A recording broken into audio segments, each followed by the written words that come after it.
Please subscribe, follow and like engineeringall.com. In this video, we will be discussing the following topics: how the aircraft operate, how lift is generated in an aircraft, what is thrust and how does it affect aircraft operations, how an aircraft combats/overcomes weight, different phases of aircraft flight. Aircraft are, simply put, one of the greatest inventions mankind has ever made.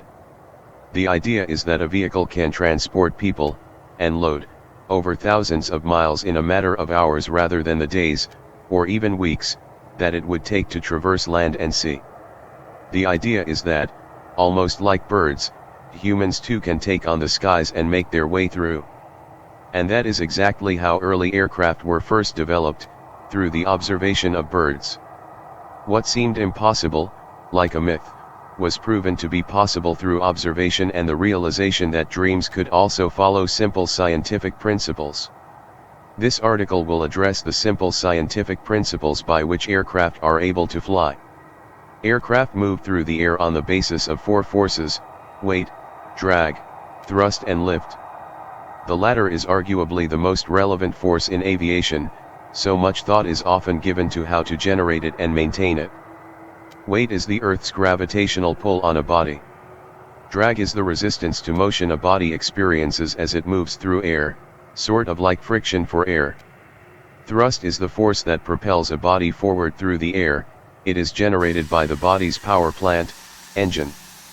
Lift is the upward acting force that the air exerts on an aircraft that keeps it in the air or raises it above ground.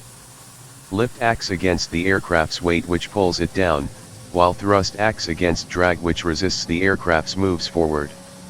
Drag and weight exist on their own, while lift and thrust are forces that must be generated by the aircraft's design. Lift and drag are called aerodynamic forces, aero meaning air and dynamic meaning changing. This means they are forces that have to do with the way the airflow interacts with the aerofoil change. How aircraft lift is generated. In an aircraft, the wings are the main generators of lift. The wings have a special cross-sectional shape called an aerofoil. Imagine viewing the wing of an aircraft from the side of the aircraft. The shape outline that you see is the aerofoil. It is the same consistent shape you get when you cut slices through the wing from the side.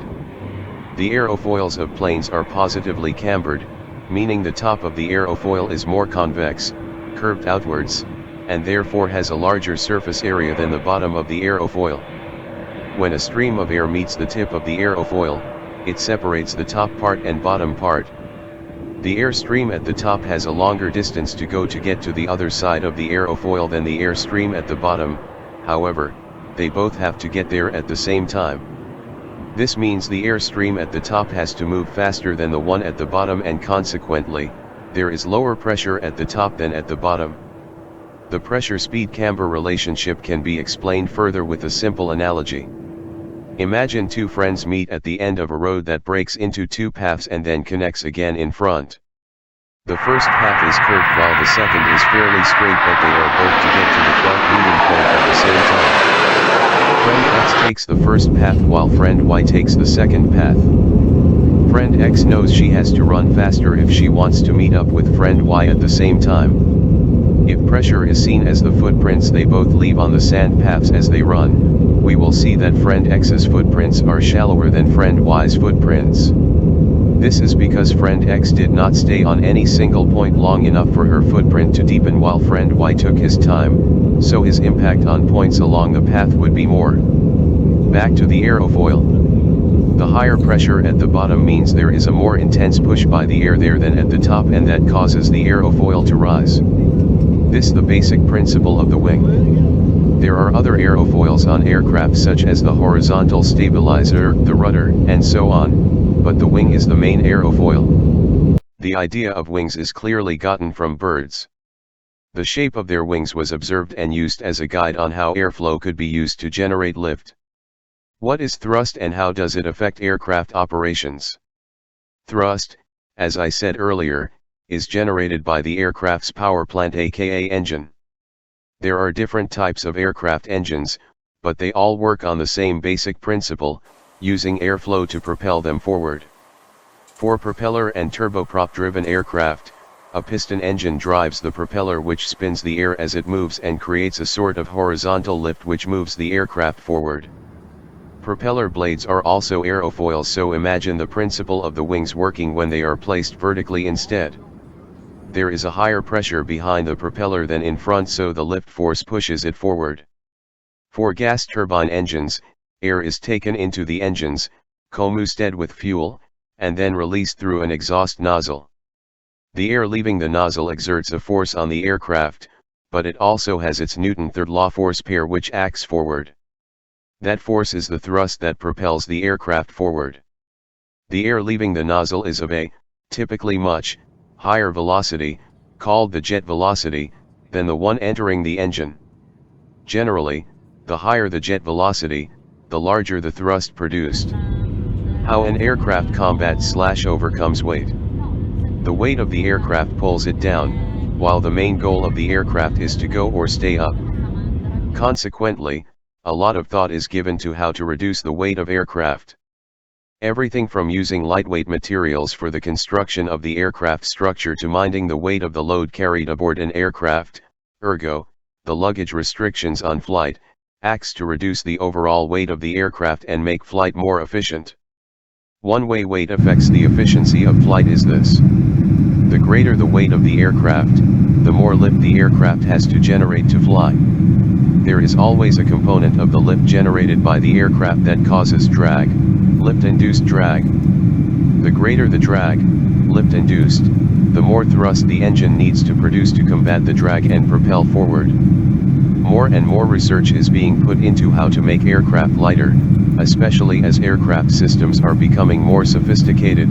Sophistication comes with more systems and possibly more weight. The lightweight structures used to make aircraft must not be too light that they reduce the structural integrity of the aircraft. The aerodynamic forces acting on aircraft are very strong, so the materials used must be able to withstand them. The most common material used for constructing aircraft is aluminium, and composites are being increasingly used in modern aircraft. These materials are lightweight, without compromising too much on strength.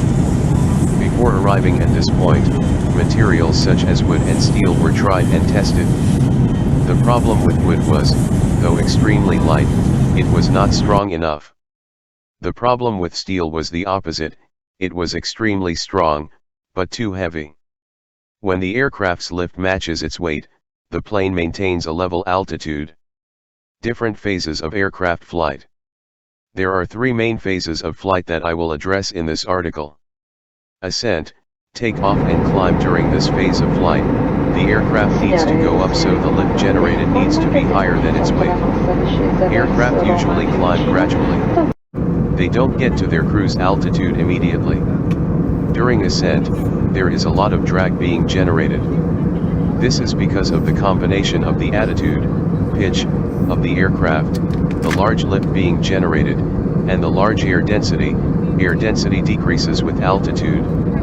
There must be a lot more thrust generated by the aircraft to combat the drag.